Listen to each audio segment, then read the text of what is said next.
Hello again. This is July 25th, 2021, and it's episode 36 of Dinner from the Dining Car. Perusing through my recipe books, I found a recipe from the New York Central for an Italian flatbread. It's basically a flatbread pizza. I've added a couple of twists to it, and we'll see how it comes out. But here's everything you're going to need. First, a flatbread. This is a Stonefire Grill artisan flatbread pizza crust.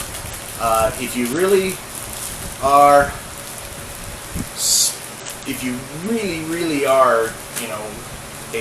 gotta have it fresh right now, you could make your own pizza dough. But we've used this particular flatbread before, and it is absolutely fabulous. Cooks in the oven perfectly, and the pizza that comes out on it is, this is not going to be a very big pizza. You'll probably serve maybe 2 to 4 people at the most, but because it's 2 of us, that's going to be just fine. Also, I make what's called a white pizza. This is no sauce. In fact, the flatbread recipe in the cookbook also does not have sauce. So I make white pizzas all the time. They're usually delicious. But here's everything else you're going to need. You're going to need cheese. This is 2 8-ounce packages of Italian blend, which is mozzarella, provolone, and Asiago. You're going to need some Italian sausage. Now, yesterday, I grilled up Italian sausage for dinner. I grilled up 2 extras. 2 little grilled sausages. These are Italian sausage. We'll put these into a chopper and chop the snot out of them for the sausage on the flatbread. You're also going to need some cherry tomatoes. Now these you will cut in halves or thirds depending on the size of the tomato.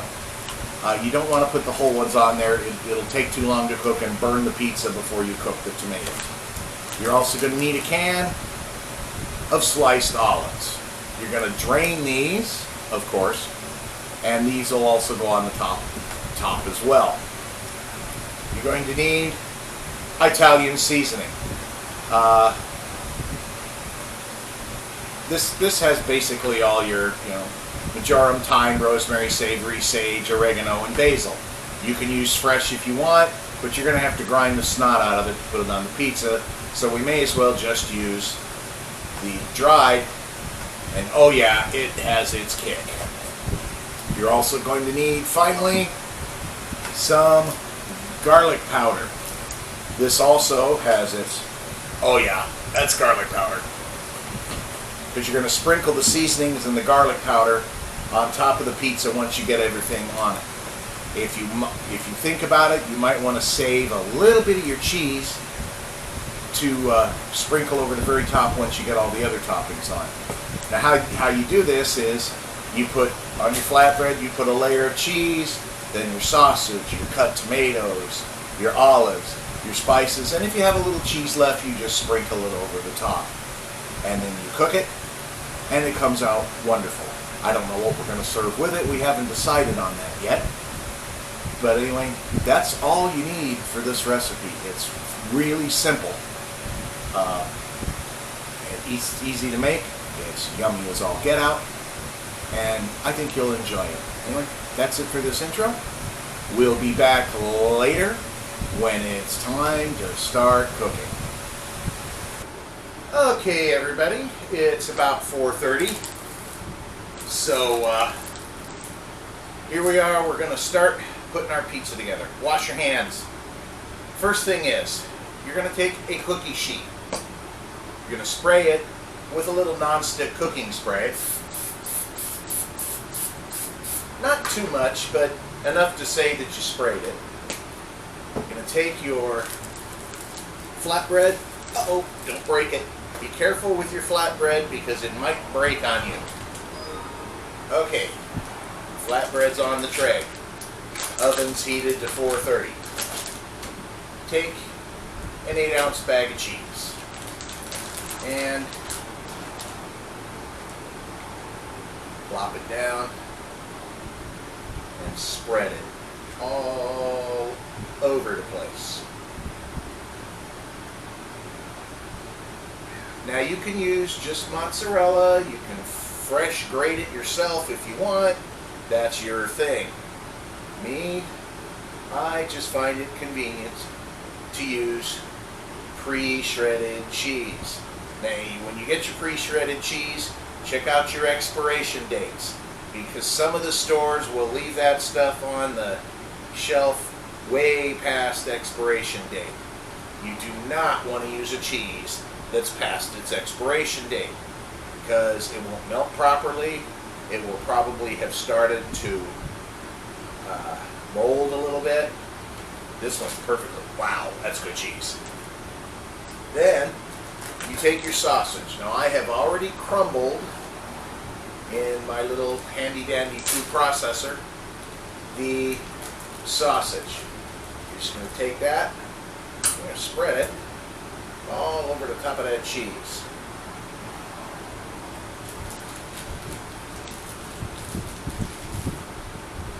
And now 2 average Italian sausages will give you plenty of sausage for this flatbread. And you just kind of spread it around, make sure it's relatively even, make sure you don't leave any pieces behind on the cookie sheet, because God forbid we don't want to waste sausage. And just spread it around, make it all kind of, you know, pretty even. Break up some larger chunks if you want to.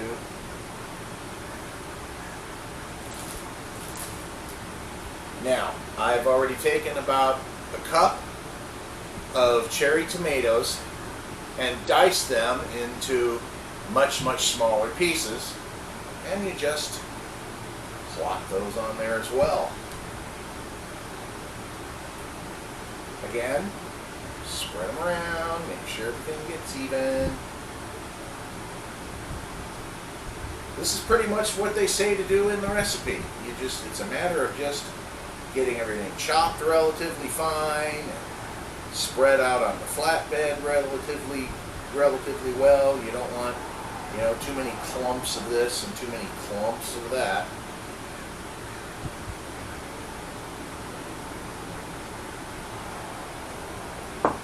Oh, excuse me.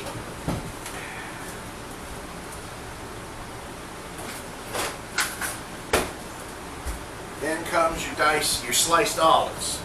Now we have the can of sliced olives already drained, and we just start slapping them on there. If you get a little bit of juice, so be it. It'll just add some extra. Whoa, there goes an olive onto the floor. An olive just escaped. And you don't have to use the whole can if you don't want to. You basically eyeball it until you've got, this is a 4-ounce can, and I guess I've used about 3 ounces of it, and it looks pretty solid now. Your seasonings. Your garlic powder, you just kind of sprinkle it on there. And the same with your Italian seasoning.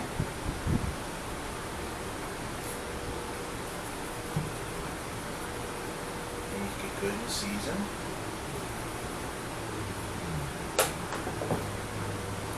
Now you want to take your other bag of cheese.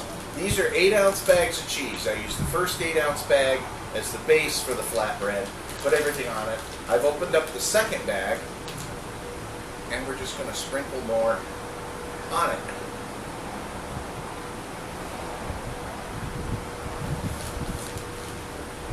So a little bit here and a little bit there, just enough to add a little more cheesiness. Let me grab the camera and move it close so you people can see what this is going to look like. And then we'll get it in the oven. Again, your oven should be preheated to 430 degrees. Anywhere between 425 and 450. If you're using a cookie sheet, you want to get 430, 435, maybe even 440. This is going to go in for 11 to 12 minutes. But let me show you what this looks like now. So hang on a second.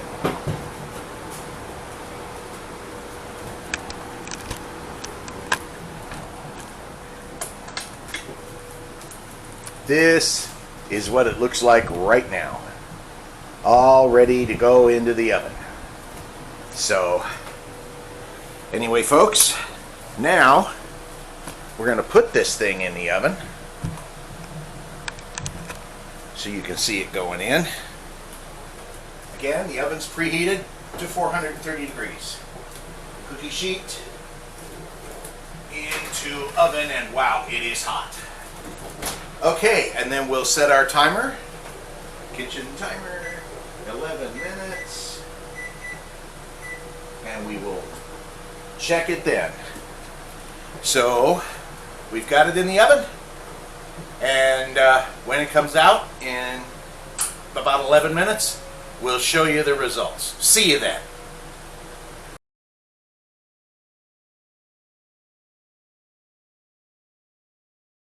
Okay folks, we're back. It's about 10-12 minutes later and the timer just went off, so now we're going to get this puppy out of the oven. Oh, you should smell it in here, guys. This really smells like something different. Oh yes. Let me bring the camera closer so you can get a look at this.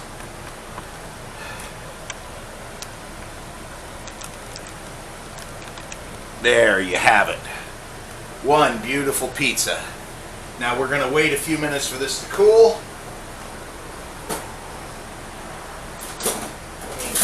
Grab a spatula to make sure it didn't stick. It didn't stick. Wow. That's phenomenal. And then, when you make flatbreads or pizzas, guys, you need one of these. It's a pizza cutter. This one happens to be, if you look at it compared to the size of my hand, pretty good sized. So anyway, that's it for this meal. Anyway, folks, that's it for this meal. This looks like we're going to enjoy it. We're not going to bother to make a salad or anything with it. It's too hot. We don't care. We're just going to have the pizza. Thanks for coming along. Do me a favor. Hit the like button and subscribe if you haven't already, please. Really messes with Google's analytics. It kind of ticks them off. So if you have any questions, comments, want a copy of this recipe, email me at dinnerfromthediningcar@yahoo.com. Anyway, either way, thank you for coming along and thank you for watching. We'll see you next time.